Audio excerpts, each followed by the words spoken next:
జగిత్యాల జిల్లా కేంద్రంలోని చింతకుంట చెరువు వద్ద నిర్వహించిన చాకలి ఐలమ్మ జయంతి వేడుకల్లో సంక్షేమ శాఖ మంత్రి అడ్డూరి లక్ష్మణ్ కుమార్, మాజీ మంత్రి టి. జీవన్ రెడ్డి పాల్గొన్నారు. ఆమె విగ్రహానికి పూలమాల వేసి నివాళి అర్పించారు. వీరనారి చాకలి ఐలమ్మ అని ఆమె త్యాగంను గుర్తు చేసుకున్నారు. రజకుల సమస్యలను పరిశీలించేందుకు ప్రభుత్వం కృషి చేస్తుందని మంత్రి పేర్కొన్నారు.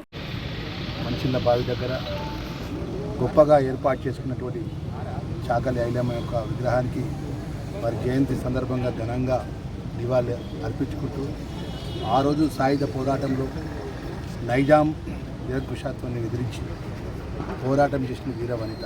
ఇప్పుడే మా మిత్రుడు చెప్తున్నాడు, భర్తను కొడుకును చిత్రహింసల పాలు చేసినా కూడా లెక్క చేయకుండా పోరాటం చేసిన మహోన్నతమైన వనిత చాకలి ఐలమ్మ.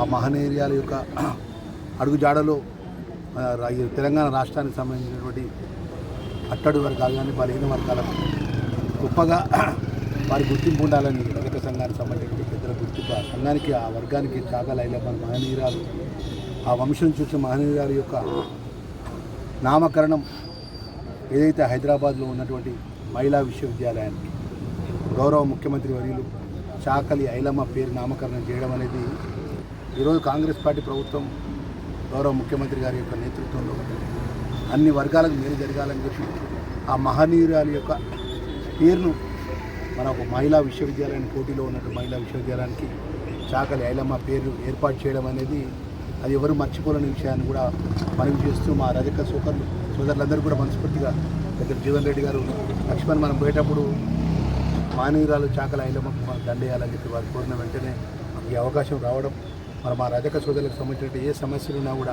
ప్రభుత్వ పరంగా నేను కానీ పెద్దలు జీవన్ రెడ్డి గారు కానీ ఇక అండగా ఉంటామని మరొకసారి మనవి చేసుకుంటూ ఆ మహనీయురాలకి చాకలి ఐలమ్మ గారికి ఘనంగా నివాళులు అర్పించుకుంటూ సెలవు తీసుకుంటాం.